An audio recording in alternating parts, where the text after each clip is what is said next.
Hey, what's up everybody? Welcome to another video. Today we're going to get started on the Mythic Legion's Valik from the Illythia wave. This is a vampire wave. Um, yes, again, I have stated that I have not ordered everyone in this wave and I regret it because times were harder. You know, you can't order everything. You try, but you can't.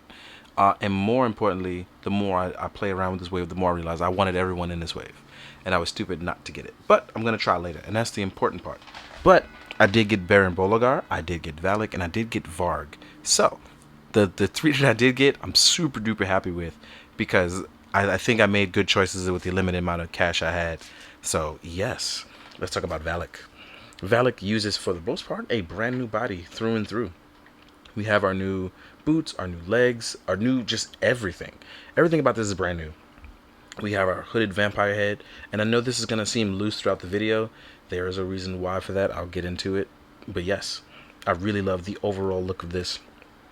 I wish I would have gotten more because the way this guy works, this would be, it just, ooh, this is really nice because what happens is, color-wise, you can get a lot of cool things out of it, even just with a slight repaint. But even if you left it the same, you would just have a great time with this kind of body style. The articulation on it is still single jointed, but the movement on it seems very fluid with the way you move it. So that way, if you're one of those people who don't like articulation breaks, this is going to be very much for you as it makes it look very, very good. So let's talk about that, right? We have our arms, which move up to hit a T-pose with no problem, as you can see here. As you can see the way the waist moves, it tilts side to side with little to no issues. We can go a little bit backwards as well. That it'll probably pop the ball joint out if you go a little further. And then going forward, we have a nice dip in our ab crunch, right?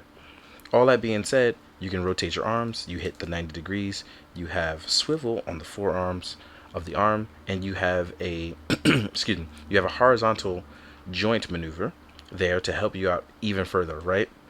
Then we have our soft plastic. I was about to say soft goods. I would have been wrong for that. But we have our soft plastic. And with that, that allows you to move your leg up to the 90 degree part. Looks very fluid here for obvious reasons. We can go outward. We do have thigh swivel. We do have boot swivel as well. And we have a little bit, and I mean very little bit slighter than 90 degrees. We have our generous ankle pivot. And like I said, movement wise, because he is a scout and an archer, right? If we talk about like bow movement or just looking cool with the bow, because I know all my real archers out there are going to crucify me with certain poses, but it just looks a little bit more fluid with the way that this guy handles it, with the exception of the hood, right? As you can see, the pants, the boots, all that movement looks a little bit more flush and natural, right? No real breakage. So let's say you were holding your bow, or for whatever reason doing whatever move that you were doing. See, as you can see, I popped that out. I shouldn't have did that, but I did because I went a little too far. So as you can see, movement wise, you'll have a nice range of movement, right? Or if you want to just do something cool like hold a sword or anything like that, all of that will look a lot more flush and natural with this body type, as it covers up a lot of the joints. And I know tons of people that are gonna have a ball with that. Trevor, I know you are. So yeah, look at this. Look at that just looks really good. Now for this dangling around, there's a reason why for that. Accessory wise, our shoulder pads hold that up. So with that being said, we're going to get ready to jump into accessories to talk about that. So what I'm going to do is, I'm actually going to pop this off. And we'll see that we have our nice body with our neck peg there. And then we have our shoulder pads here, which you're going to pop on, because you'll pop it into your tabs here in the back. And these are made of soft plastic, so that means even if you warp them out a little bit, you can just heat them up and return them back to their former presence, which I've done now twice already because I've been having a ball kind of just like learning about the figure as I sat down and like played with it. So yes, as you can see, we add a little bit of extra oomph now to our vampire.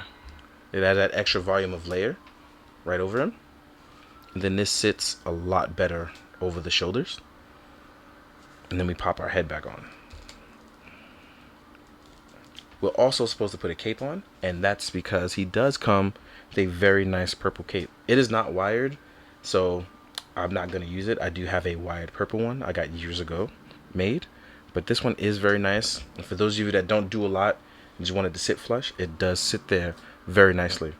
And by the way, let me take a second, because I know there will be new people here. If you do not know how to do your cape, right, there will be 4 holes here. What you're going to do is you're going to fold in and line up with the other one. And then you're going to put your pauldron, or aka your shoulder armor, through there from the back side, and then plug in. And you're going to do that for both sides, which will allow your cape to sit flush. If you are new to this, I hope that you watch this part, because I know a lot of people were fumbled by that, and I apologize. So I'm going to add that in there. So I hope you appreciate it. Next up, like I said, because Valik is an archer, we do have a quiver set. So for your quiver, you can actually, and I'm going to add mines right here along the side. I feel like that was the opening for it. I'm pretty sure it was different in the photos, but I like adding it like right across here, or you can add it towards the bottom of here. But I just like having it there that he could reach for it. I think that's really dope. Right? You'll also get an arrow. For obvious reasons, you want to be seen with an arrow. More importantly, he does come with a longbow. It's a long one, not a short one. So if you want to see a comparison with a shorter Mythic Legions bow, I happen to have one here. So his longbow compared to a short bow, as you can see here. Then you'll also get a sword.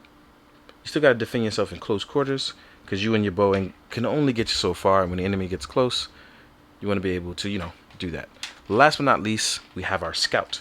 And this one is pretty cool. This is part of the reason why I wanted to get Valik, for being a scout, right? We're going to lift our arm up. We're going to pop our hand off, because I want to do this on camera. Or at least try to do it on camera, because you know I'm terrible about these things. We're going to make sure you stand, right? Valik does come with a Scout Eagle, which looks really awesome. The wings don't close, but it does look really cool to have it. So here we are with our winged companion with a masked face. Oop. And our head does turn left and right on it. Valik is falling over. But this part, right, it latches onto the arm. So what I recommend is you turn the arm to a position where the buttons sit at the top, and you sit it across right over and flush. Because actually, I did that wrong. You're going to rotate it here to where you start to see the brown strap at the bottom, and you want to slide it over till it fits completely over and flush. And then you want to put your hand back in. I could be doing it wrong, but this is the way that I've done it. This is the way that works for me. As you can see here, if he wants to look at his companion, he still can. And we have it. Actually, let me move you back so everybody can get you a full frame of view. And normally it supports the weight, but I have that grass there, so it could just be toppling him. But yeah, as you can see, he's with his winged companion. I really, definitely the grass, because he was not doing that earlier. Because as you can see, if I set him off the grass, he stands just fine. So it's definitely grass. But I just feel bad that it happened on camera. Valik, me boy, you got to do better. But yes, this has been really fun, and I really hope to take some really cool photos. At least photo-wise, I want to get crazy with trying to do the new Archer thing. Let's try to get back into some vampire grooves, because I haven't done enough cool vampire stuff. So this is going to be a first for me. So yes, thank you for enjoying, and thank you watching. But now we're going to jump into the size comparisons. So I'll see you guys in a sec. Alright guys, now we're going to jump into the size comparison. As usual, we're going to go forward and start with other Mythic Legion stuff. Here we are with my Kit Bash boy. I don't even know what to call him, but my Kit Bash Gladiator Knight. Right? He's also on a old 1.0 body as we compare it to the new Valik body. Right? Stand close to, if not around the same height. As you can see, these guys look really nice next to each other, but you can actually see the differences in the body types, and that's pretty cool. I'm really glad we're at that point where we can do that. Up next, I chose Baron Boligar because he also uses some older parts, but also some new parts. So here we are, the Baron Boligar. You can see he's a little bit wider, uses those 1.0 body parts. There's a lot hidden underneath the shoal, but I'll get to that when I review him. Let's keep him a mystery for now, right? Next up, we have a Goblin, whose hands I forgot to add on for like the millionth time. So here we are with Thump, right? Let's remove you as well. Next up, we have a Dwarf. Then we have Cassia. Uses the 2.0 body style, right?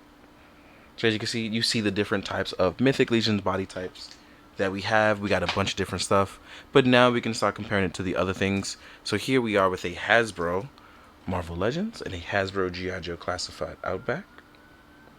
As you can see, Valak's a bit bigger. Just your typical human hunter. I won't even call him a vampire hunter. He's a vampire hunting humans probably. So he's a human hunter. Here we are with the Evil Sensei Itami from Foosh Toys. I said Foosh. That was silly of me. Next up, we have an Action Force Wasp Raider. Getting close up there into that size. Last but not least, we got my main man, SH Figuarts Kamen Rider Kuga, who's going to be on the smallest of the scales next to these guys. But yes, this has been fun. It's very invigorating to get back to doing Mythic Legion stuff. I didn't do any for a while because for a long time, I know that people would get tired of it because they do share similar bodies, but I know you don't get tired of the photo parts. But I wanted to have a reason to keep putting out stuff so that it didn't feel like the same content over and over. So this has been really refreshing to jump into the brand new stuff. So thank you for waiting and thank you for watching. Shout out to Walter, shout out to the Four Horsemen, shout out to the Cabal for encouraging me to constantly take pictures because I know you guys really love my work and I appreciate that. And shout out to you guys for watching and encouraging as well too. I appreciate you. So, as always, please be kind to yourself. Please kill them with kindness. And as always, please be good, do good. Drink your water, guys. Later.